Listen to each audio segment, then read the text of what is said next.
घर खरीदना कई साल पहले तक कुछ लोगों के लिए एक लॉन्ग टर्म गोल था, लेकिन आज ये एक प्रेफरेंस बन चुकी है। हर कोई जल्द से जल्द खुद का घर खरीदने की सोच रहा है। आमतौर पर घर खरीदना एक ऐसी इन्वेस्टमेंट होती जिसका डिसीजन सालों के सोच विचार और रिसर्च करने के बाद लिया जाता है। मकान ज्यादातर घर के किसी मेल पर्सन के नाम पर होता है, लेकिन बदलते वक्त ने इस चीज को भी बदल दिया है। एक सर्वे के अनुसार हमारे देश में 77% जो प्रॉपर्टी बायर्स हैं वो फीमेल्स हैं, और रियल एस्टेट परचेज के मामले में तकरीबन 74% जो डिसीजन होता है वो लेडीज का होता है। इस दिशा में कदम बढ़ाते हुए कुछ लॉज और नीतियां बनाई गई हैं, जिसमें यदि कोई मकान फैमिली की किसी लेडीज के नाम पर लिया जाता है तो उसमें 3 तरह के फायदे मिल सकते हैं। तो चलिए बात करते हैं उन फायदों के बारे में जो किसी लेडीज के नाम पर घर लेने के वक्त हमें मिलते हैं।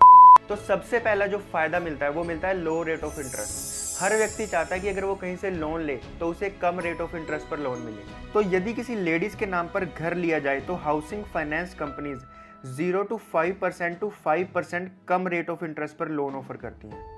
कंपनीज ने लेडीज के टारगेट और इनकम के हिसाब से लोन स्कीम्स भी बनाई होती हैं। लोन ज़्यादा हो तो 0.5% to 5% भी मायने रखती है। उसके बाद जो फायदा मिलता है वो है टैक्स में छूट। लेडीज के नाम पर या जॉइंट ओनरशिप में लोन लेने से फैमिली की इनकम पर मैक्सिमम टैक्स बेनिफिट्स लिए जा सकते हैं। अगर वाइफ का सोर्स ऑफ इनकम अलग है तो इंस्टॉलमेंट्स देने पर टैक्स छूट हस्बैंड वाइफ दोनों ले सकते हैं, मतलब एक्स्ट्रा इन्वेस्टमेंट के बिना डबल टैक्स छूट। और तीसरा है स्टैंप ड्यूटी छूट। कई स्टेट गवर्नमेंट लेडीज के नाम पर प्रॉपर्टी की रजिस्ट्रेशन करवाने पर स्टैंप ड्यूटी में छूट देते हैं। नॉर्थ इंडिया के कुछ राज्यों में लेडीज के नाम पर घर लेने से रजिस्ट्रेशन फीस 2 से 3% कम है। तो ये थे लेडीज के नाम पर घर लेने की इन्वेस्टमेंट के कुछ फायदे।